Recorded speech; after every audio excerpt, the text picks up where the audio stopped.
savez, aujourd'hui, il y a beaucoup d'inspiration des noms des églises. Bon, maintenant, c'est presque tout le monde qui a une vision. Alors, il y a multiplication et diversité des noms des églises. Moi, dans un songe, un ange m'a dit ceci. Tu commences quelque chose, un ministère, le nom, c'est retour à la parole. Mais celui qui parle du retour à la parole, il n'a même pas de Bible. Maintenant, je ne sais pas c'est retour à quelle parole. Écoutez, ce que vous appelez aujourd'hui ministère, ce n'est pas biblique. Dans la Bible, il y a seulement église. Vous dites non, Dieu m'a mis à cœur de commencer un ministère. Arrêtez cette histoire, arrêtez. Tu as trouvé même un nom et tu as même commencé. Écoute, arrête. Retourne chez ton père. Continue ta formation. Arrête. Ne laissez pas mis à cœur de commencer un ministère. Restez à l'église. Continuez là-bas. Il ne faut pas toujours avoir envie de commencer quelque chose pour soi-même. Pourquoi? Vous savez, ces histoires de ministères ont détruit beaucoup de gens.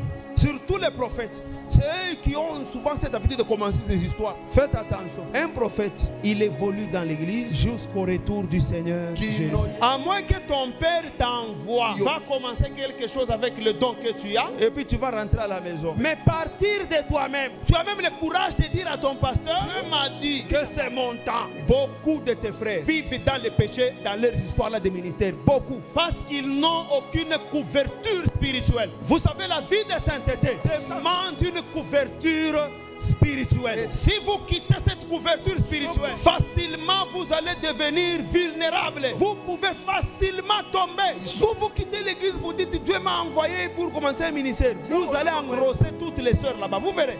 Toutes les sœurs qui parlent la langue, vous allez faire des jumeaux dans quelques jours. Vous n'avez pas de couverture spirituelle. Vous savez, l'église, c'est un. C'est-à-dire quoi? Nous sommes toujours soudés.